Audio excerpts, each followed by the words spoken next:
Now, today, Donald Trump flew into New York. It's a day ahead of his appearance where he gets formally charged with a series of crimes.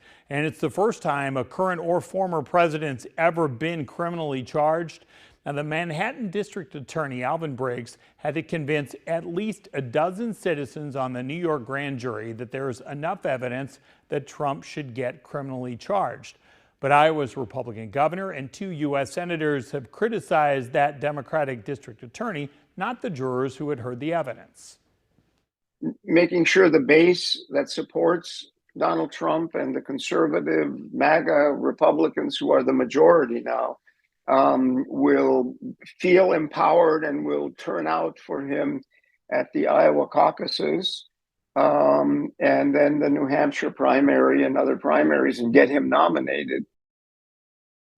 So in Stephen Schmidt's view, after following politics for the past half century, there's not a lot of risk for Iowa Republican leaders in standing with Trump right now, even though they defended Trump without knowing what the specific criminal charges are against him.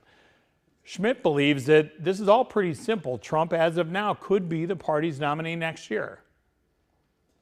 I think it's solidarity. You know, the whole idea is that this may not be the very best case that the Democrats have against Mr. Trump, and it's a very obscure law, and even very famous lawyers are saying, well, it's not clear that there is something here that ought to be prosecuted and where the former president should be charged.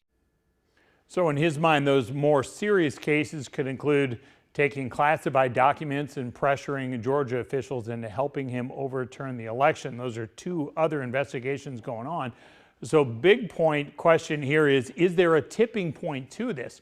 Will people who voted for Trump in the past say enough's enough, regardless of these legal situations?